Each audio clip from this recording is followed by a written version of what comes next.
والصلاة والسلام على نبي الأمي المكي المدني القرشي الهاشمي سيد المرسلين وخاتم النبيين طه ياسين بالقاسم المصطفى محمد اللهم صل على محمد وعلى الطيبين الطاهرين المعصومين ورحمة الله على الذين الله عنهم الرجس وطهرهم تطهيرا.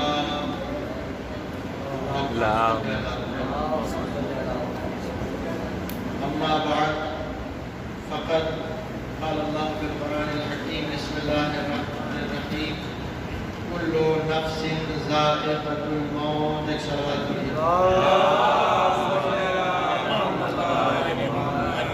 حاضرین مجلس، جس آیت کریمہ کے ذریعے سے قرآن کے ذریعے سے اپنے گفتگو کا آغاز ہوا، اس میں ارشاد عزت ہو رہا ہے کہ کل نفس ذائقۃ الموت، ہر ذی نفس کو ذائقہ موت چکھنا ہے. یعنی جو انسان اس کائنات میں آیا ہے اس کو ایک دن اس دنیا سے اس دار فانی سے جانا ہے. ایک سوال پڑھی جاتی ہے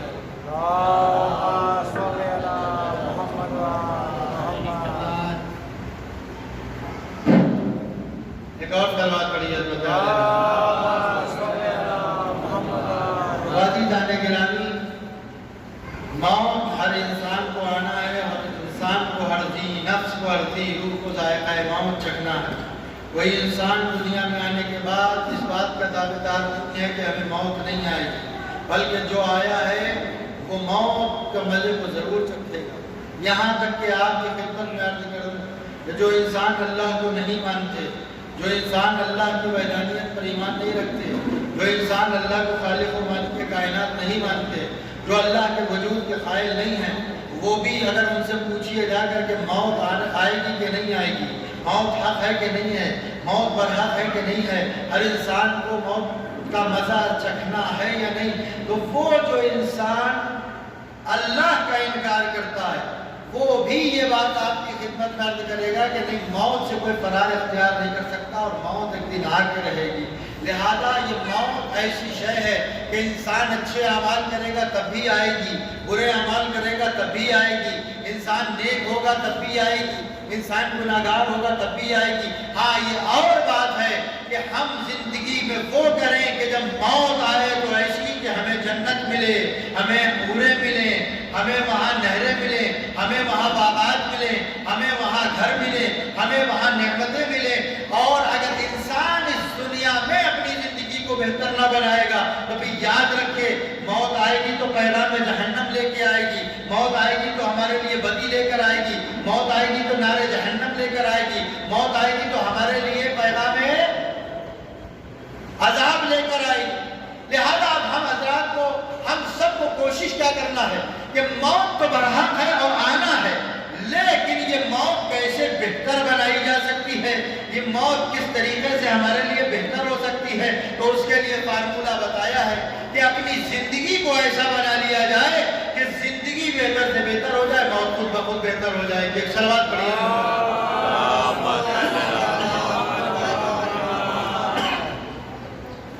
تو عزیزان گرامی، ہر انسان چاہتا ہے کہ ہماری زندگی بہتر ہو، لیکن کس اعتبار سے بہتر ہو؟ خود اس کی خواہشات نفسانی کے اعتبار سے اس کی زندگی بہتر ہو، یا جیسے اللہ چاہتا ہے ویسے بہتر ہو؟ اس لیے کہ ہم گناہگار بندے ہیں، ہمیں نہیں معلوم ہے کہ ہماری زندگی کیسے بہتر ہوگی. لیکن اگر ہم قرآن پہ عمل کریں گے، اگر فرامین معصومین پہ عمل کریں گے تو یہ بتائیں گے ہمیں کہ زندگی کیسے گزارنا ہے. اور جب یہ زندگی گزارنے کا سلیقہ بتائیں گے تو اس بتائے ہوئے سلیقے پر، اس بتائے ہوئے راستے پر، اس بتائے ہوئے فرامین اور زندگی پر اگر عمل کر لیا جائے تو پھر انسان کی خالی دنیا گلزار نہ ہوگی، بلکہ بہشت بھی ملے گی، بلکہ حوریں بھی ملے گی، بلکہ نعمتیں بھی ملے گی، بلکہ اس کی آخرت بھی بخیر ہوگی. تو اب یہ انسان کو فیصلہ کرنا ہے کہ یہاں کی زندگی خالی بہتر ہونا ہے یا آخرت بھی بہتر ہونا ہے. اگر آخرت کو بہتر بنانا ہے تو کرنا وہ ہوگا جو قرآن نے بتایا ہے، جو اہل بیت نے بتایا ہے. ایک صلوات پڑھیے.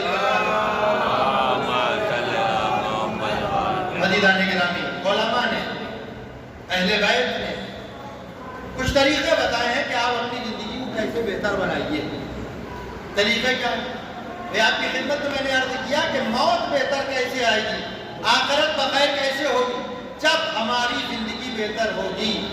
اسی دنیا میں تو آپ عمل کرتے ہیں, نمازیں اسی دنیا میں پڑھ رہے ہیں, نیکیاں اسی دنیا میں کر رہے ہیں, صدقات اسی دنیا میں کر رہے ہیں, غریبوں کی مدد اسی دنیا میں کر رہے ہیں, بے لباسوں کو لباس اسی دنیا میں پہنا رہے ہیں. اگر یہ زندگی یہاں کی نہ ہوتی تو آپ عمل کہاں کرتے کہ جس کا نتیجہ وہاں دیکھا جاتا؟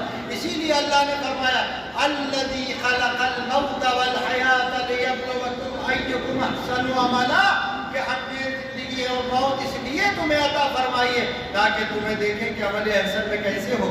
یہ دنیا کی زندگی ہمیں دراصل یہ سکھاتی ہے کہ اگر تم اچھا عمل کرو گے تو تمہارے لیے ابد یعنی آخرت تمہاری بخیر ہوگی, اور یہ زندگی اگر برائیوں کے ساتھ گزار دو گے تو بھی یاد رکھو ایسا ہی ہے کہ جیسے بغیر پڑھے لکھے تم امتحان گاہ میں آ گئے اور امتحان دیا, صفر لکھا ہوا مل جائے گا کاپی پہ, اور جب رزلٹ آئے گا تو نتیجہ یہ ہوگا کہ آپ صاحب کچھ جب لکھے نہیں تھے تو نمبر کہاں سے پائیں گے. لہٰذا ہمیں چاہیے کہ اگر ہم چاہتے ہیں کہ ہماری آخرت بخیر ہو, وہاں کی زندگی جو ہمیشہ رہنے والی ہے وہ اچھی ہو, تو اس زندگی کو بہتر بنانا ہے. بنے گی کیسے؟ دعاؤں سے. بنے گی کیسے؟ تلاوت قرآن سے. بنے گی کیسے؟ نیکیوں سے. بنے گی کیسے؟ نمازوں سے. بنے گی کیسے؟ صدقات سے. بنے گی کیسے؟ خیرات سے. جتنے اللہ کے احکام پر عمل کرتے چلے جائیں گے زندگی منور ہوتی چلی جائے گی. ادھر دنیا بخیر ہوئی, ادھر آخرت بخیر ہو جائے گی. ایک صلوات پڑھیے عزیزان گرامی, آپ کی خدمت میں بہت جلدی عرض کر رہا ہوں کہ ائمہ نے بتایا ہے, علماء نے بتایا ہے, فارمولہ کہ اگر تم چاہتے ہو تمہاری زندگی بہتر ہو جائے تاکہ آخرت بخیر کر سکو تو 4 چیزیں. حضرت امیر المومنین علی بن ابی طالب علیہ السلام آپ نے ارشاد فرمایا کہ اگر کوئی شخص ان 4 چیزوں کو اپنا لے تو ایسا ممکن نہیں ہے کہ یہ 4 چیزیں اپنے ساتھ 4 چیزوں کو نہ لائیں. مولا نے فرمایا سب سے پہلی چیز ہے دعا, کہ جب دعا کی جاتی ہے تو دعا قبولیت کو ساتھ لاتی ہے. دوسری چیز مولا نے فرمائی توبہ, اگر کوئی شخص توبہ کرتا ہے تو توبہ مقبولیت لاتی ہے, یعنی اگر ہم توبہ کریں گے تو اللہ کی بارگاہ میں مقبول ہوں گے, مشکور ہوں گے. تیسری چیز بتائی استغفار, کہ اگر کوئی شخص استغفار کرے تو یہ استغفار رحمت کو لاتا ہے.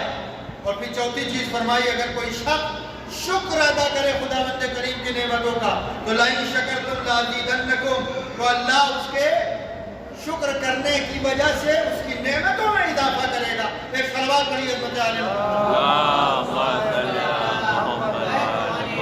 اب 4 چیزوں کے اوپر رک کے مختصر سے گفتگو آپ حضرات کی خدمت میں کر لیتا ہوں. سب سے پہلی چیز فرمائی دعا. اگر انسان کی زندگی میں دعا ہے تو پھر یاد رکھیے کہ انسان کے بہت سارے دنیا کے کام حل ہے اور بہت سارے آخرت. کوئی آخرت تو کیسے؟ جو دعائیں ہماری دنیا میں قبول نہیں ہوتی ہیں ان دعاؤں کو ہمارے لیے جمع کر کے رکھا جاتا ہے. اب جب ہم پہنچتے ہیں محشر میں, فرشتوں نے دیکھا کیا لکھا ہے رزلٹ میں, کہا نمازیں چھوڑی تھی, روزے چھوڑے تھے, عبادت کم تھی, صدقات خیرات نہیں تھا, اخلاق نہیں تھا, ادب نہیں کرتا تھا, محلے والوں کو پریشان کرتا تھا. ساری چیزیں پتہ چلا لکھی ہیں, نیچے لکھا 0 کچھ نہیں ملا ان کو. اب سوال یہ ہے کہ ایسے شخص بھی جن کے پاس نامہ اعمال میں عبادتوں کی کمی ہوگی وہ بھی جنت میں جائیں گے. آدمی کہے گا کیسے؟ تو اس طرح سے جائیں گے کہ ان کی عبادتیں کم ہوں گی, ان کی نیکیاں کم ہوں گی, ان کے پاس اعمال کا ذخیرہ کم ہوگا, لیکن فرشتے آواز دیں گے ابھی اسے جہنم میں نہ ڈالنا. کیوں؟ کہا اس نے بہت ساری دعائیں کی تھی, لہذا ان دعاؤں کا کچھ بدلہ پروردگار دینا چاہتا ہے. کہا کیوں؟ کہا اس لیے کہ وہ جو دعائیں اس نے دنیا میں کی تھی اللہ نے اس کی دنیا میں دعا کو قبول نہیں کیا تھا, مستجاب نہیں کیا تھا, لیکن اللہ نے تو قرآن میں وعدہ کیا ہے کہ ادعونی استجب لکم, تم مجھ سے مانگو ہم تمہیں عطا کریں گے. تو اللہ تو اپنے وعدے سے پیچھے نہیں ہٹتا, لہذا اللہ وعدہ کر چکا ہے دیں گے, نہ دنیا میں صحیح لیکن آخرت میں. اب مولا نے فرمایا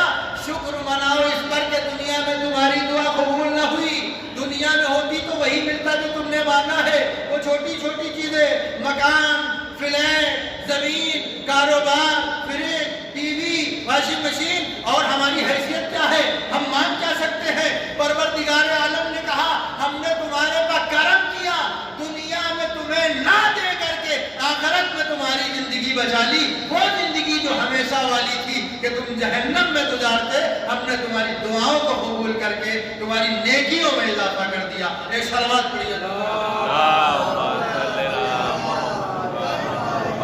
لئن شکرتم کیا کہا ادعونی استجب لکم، تم مجھ سے مانگو میں تمہاری دعا کو قبول کروں۔ یہ نہیں کہا اس نے کہ کہاں قبول کرے گی؟ اذا سألک عبادی انی فإنی قریب، جب میرے بندے تم سے میرے بارے میں سوال کرے تو ان سے کہنا تمہارے قریبی تو ہیں۔ کتنا قریب؟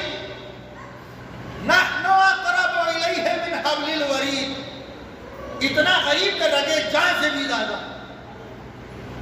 اذا سألک عبادی، جب میرے بندے میرے متعلق سوال کریں، فإنی انی قریب، تو کہنا کہ ہم اس کے نزدیک ہی تو ہیں، قریبی ہی تو ہیں۔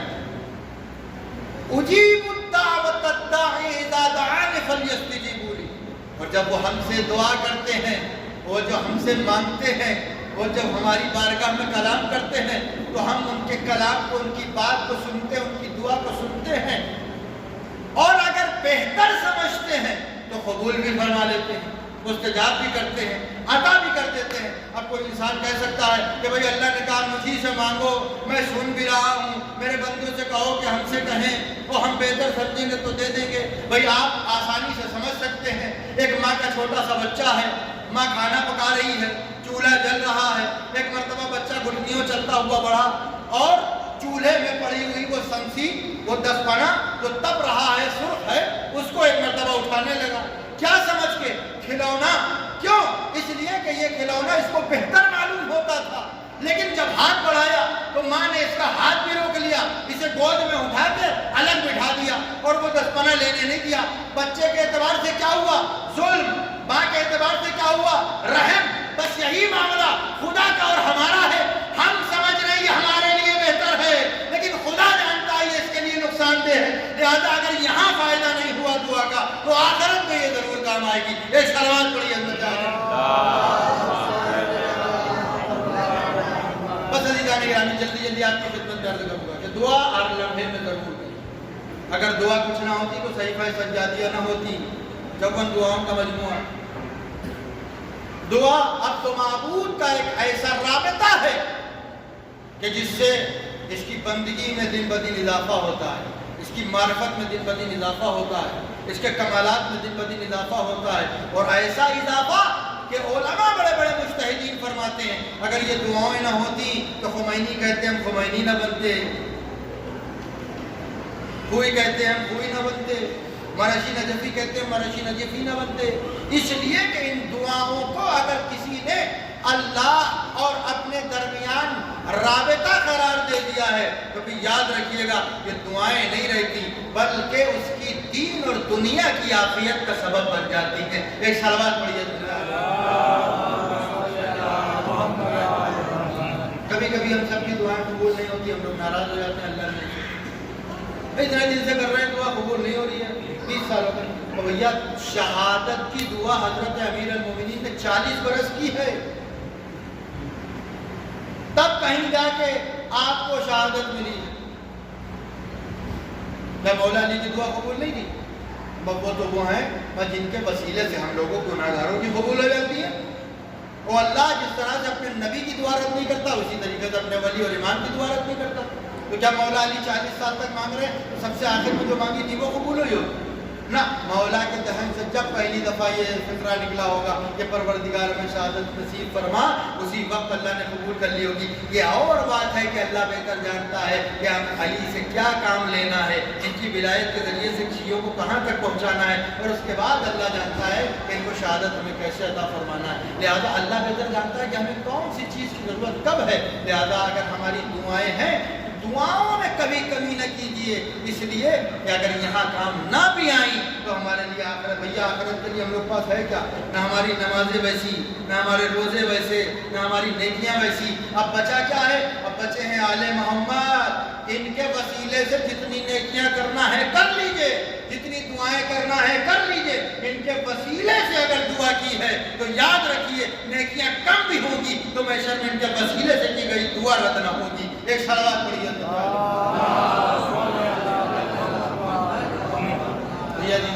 پہلی چیز ہے دعا۔ دعا کیا لاتی ہے؟ قبولیت، نہ بھی دنیا میں قبول ہو آخرت میں کام آئے۔ دوسری چیز ہے توبہ۔ توبہ کیا لاتی ہے؟ توبہ مقبولیت کو لاتی ہے۔ آپ نے واقعات سنے ہیں بہت سارے، یاد دلانے کی ضرورت نہیں ہے۔ رسول ترک ایک صاحب گزرے ہیں جن کی قبر کے اوپر جاتے ہیں شیعہ اور جا کے ان کے وسیلے سے دعائیں مانگتے ہیں۔ رسول ترک، آپ نیٹ کے اوپر سرچ کیجیے گا جا کے کہ یہ کون ہے تو آپ کو ملے گا۔ آپ کو انگلش میں بھی مل جائے گا، آپ کو اردو میں بھی مل جائے گا ان کے متعلق، آپ کو فارسی میں بھی مل جائے گا، آپ کو ہندی میں، سب جو بھاشا جو لینگویج آپ جانتے ہیں جا کے سرچ کریے گا رسول ترک کون ہے۔ لیکن آج پوری دنیا کیوں جانتی ہے؟ آج ان کی قبر کو وسیلہ بنایا جاتا ہے، جبکہ کل وہ شرابی تھے، کل وہ برا عمل کرنے والے تھے۔ آج ہم جیسے گناہ گار لوگ ان کی قبر کو جاتے ہیں، وسیلہ بناتے ہیں، ان کے صدقے میں ہماری دعاؤں کو قبول کرتے ہیں۔ کون ہے؟ کہا توبہ کی تھی لیکن ایسی توبہ کہ جس کے ذریعے سے مقبولیت مل گئی، لیکن توبہ سچی ہونا چاہیے، بلی والی توبہ نہیں۔ ہر دفعہ ہم نماز پڑھنے جا رہے ہیں مسلے پہ اور رخساروں کو پیٹ رہے ہیں۔ اگر رخساروں کو پیٹنے کا نام توبہ ہوتا تو جو جتنے زیادہ پیٹتا اتنا زیادہ بخشا جاتا نا۔ توبہ کا مطلب کیا ہے؟ توبوا الی اللہ، جس گناہ سے توبہ کر رہے ہیں ہمیشہ کے لیے منہ پھیر کے اللہ کی بارگاہ میں پلٹ جائیں، خدا تیری خوشنودی کے لیے اس گناہ کو چھوڑ رہا ہوں، اب کبھی نہ کروں گا، کبھی نہ کروں گا، یہ ارادہ لے کے جائے اور پھر کبھی نہ کرے، تب یہ توبہ ایسی توبہ ہوتی ہے کہ یہی توبہ رسول ترک بناتی ہے، یہی توبہ رضا بناتی ہے، یہی توبہ جناب حر بناتی ہے، یہی توبہ انسان کو ایسی بلندی اور مقبولیت دیتی ہے کہ پوری دنیا اس کے واقعات پڑھتی ہے، مجلسوں میں اس کے واقعات پڑھے جاتے ہیں۔ ایک صلوات پڑھیے حضرت آل محمد۔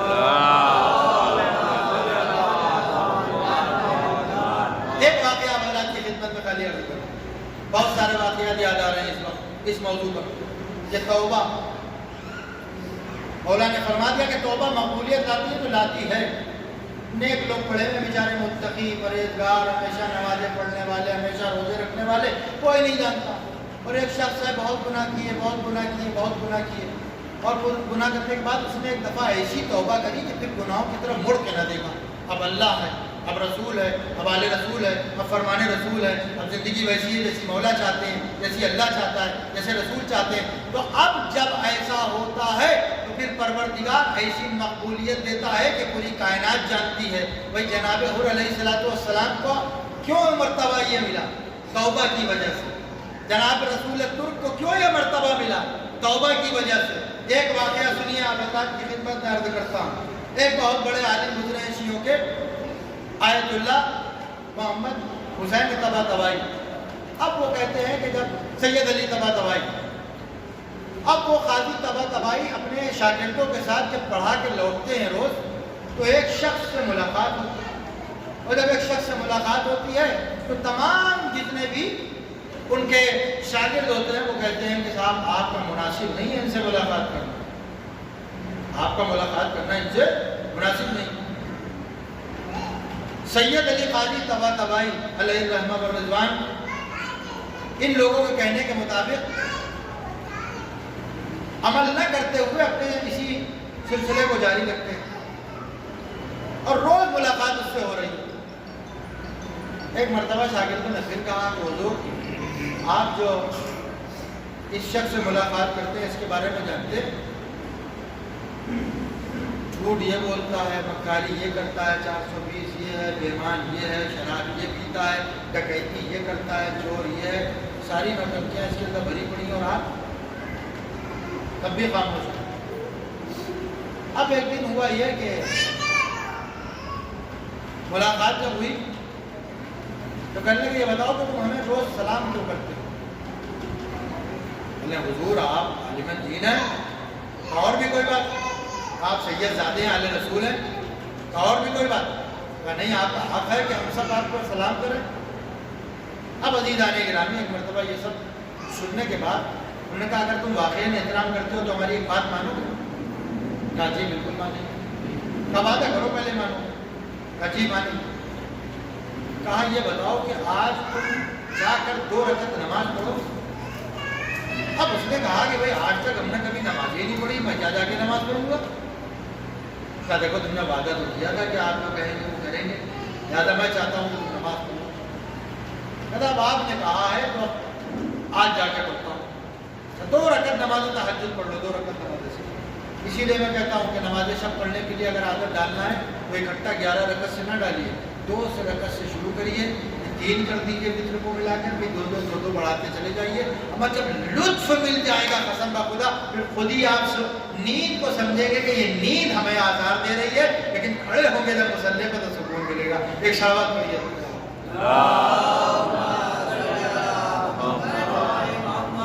بھائی، نیند ہمیں کیا ہے؟ لذت دیتی ہے نا۔ بڑی نیند آ رہی ہے، بڑا تھکے ہوئے ہیں، یہ ایک طریقے کی لذت ہے۔ اچھے کھانے کھانا لذت، کسی کو کوئی بری عادت پڑ جائے لذت، کوئی گٹکا کھانے لگے لذت،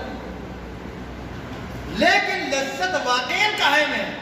مولا سے پوچھا گیا مولا لذت قائم ہے؟ لذت ترک لذت میں ہے، لذتوں کو ترک کرو تب خدا کی طرف سے جو لطف و کرم حاصل ہوگا، جو لذت حاصل ہوگی وہ لذت سب سے زیادہ عزیز ہوگی۔ بس عزیزان گرامی، انسان کو چاہیے کہ وہ خدا بندے کریم کی خوشنودی کو حاضر و ناظر رکھے تاکہ انسان کو حقیقی لذت ملے۔